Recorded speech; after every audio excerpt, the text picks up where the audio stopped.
प्रक्रिया आहे ती नीटच ते जसं जी आर सांगतो की एक तर त्यांची वैयक्तिक जागा असावी किंवा शासनाने दिलेली जागा असावी. आता हे जे अतिक्रमित आहे ना सगळे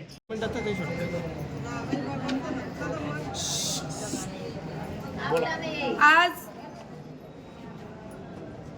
शहरी शबरी आवास योजनेसंदर्भात धुळे येथील आदिवासी प्रकल्प विभाग आणि धुळे महानगरपालिका या ठिकाणी आम्ही संपूर्ण लाभार्थींसमवेत निवेदन देण्यासाठी आलो आणि आम्ही निवेदन देखील दिलं. गेल्या 5-6 वर्षापासून आमचा पाठपुरावा होता की धुळे शहरामध्ये खेदाची बाब अशी आहे की धुळे शहरालगत धुळे शहरामध्ये आदिवासी समुदाय मोठ्या संख्येने राहतो, रहिवासी आहे आणि जिला भिलाटी वस्ती आजी म्हटलं जातं, ती भिलाटी वस्ती इतकी दयनीय अवस्थेमध्ये आज सुद्धा एवढ्या मोठ्या धुळे जिल्ह्यामध्ये ही खेदाची बाब आहे. आणि या ठिकाणी प्रत्येकाला आपलं हक्काचं घर मिळावं म्हणून 5 ते 6 वर्षापासून आम्ही पाठपुरावा करत होतो, परंतु आज तागायत या लोकांना कुठलाही न्याय मिळाला नाही. आणि 11 GR झाला शहरी शबरी आवास योजनेचा 11 जानेवारी 2024 रोजीचा की ग्रामीण भागामध्ये जे शबरी आवास योजनेचे घरकुलं मिळत होती तर ते शहरीच्या लोकांनाही मिळाले पाहिजे.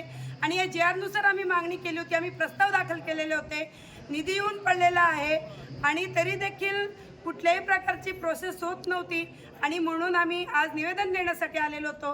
परंतु आनंदाची गोष्ट अशी की आदिवासी प्रकल्प अधिकारी आणि महानगरपालिकेचे कमिशनर माननीय आयुक्त मॅडम दगडे मॅडम यांनी होकार दिलेला आहे की सगळ्या गोष्टी लिगली आहेत, GR नुसार काम करायचं आहे आणि म्हणून आम्ही 100% लाभार्थ्यांना लाभ देणार आहोत असं त्यांनी आम्हाला आश्वासन दिलेलं आहे.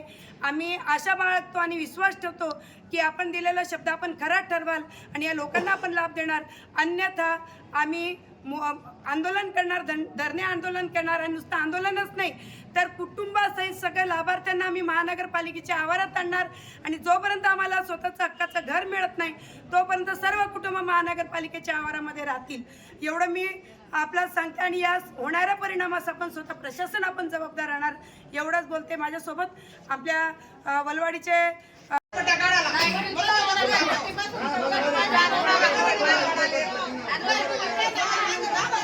जी काही प्रक्रिया आहे ती नीटच ते जसं जी आर सांगतो की एक तर त्यांची वैयक्तिक जागा असावी किंवा शासनाने दिलेली जागा असावी. आता हे जे अतिक्रमित आहे ना सगळे ग्रामपंचायतीने दिला असेल आणि 8 आहे का या सगळ्यांचे 8 जोडलेले तर मग तो त्यांनी कन्सिडर करावा आणि याचे जे लाभ तो केलाय ना मॅडम, त्यांचं GR क्लिअर म्हणते मॅडम. आणि लाभार्थी पात्रता, लाभार्थी पात्रतेमध्ये यांचं असं म्हणणे की अनुसूचित जमातीचा के घर नसावी, स्वतःच्या नावाच्या लोकांनी तिथं स्पॉट व्हिजिट केली 4 पिढीपासून इथं. चौथा जो महत्वाचा मुद्दा आहे मॅडम, घराचे बांधकाम करण्यासाठी स्वतःची किंवा शासनाने. आता मला सांगायची एवढी दयनीय अवस्था आहे आणि तुम्ही इतकं बारीक पाडणार मॅडम, त्या लोकांनी जावं कुठे.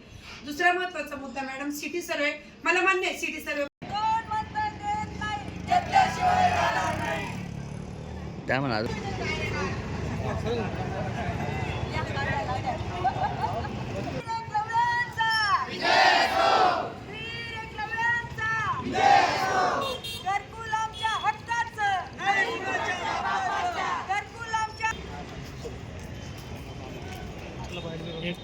वर आठ करून द्या.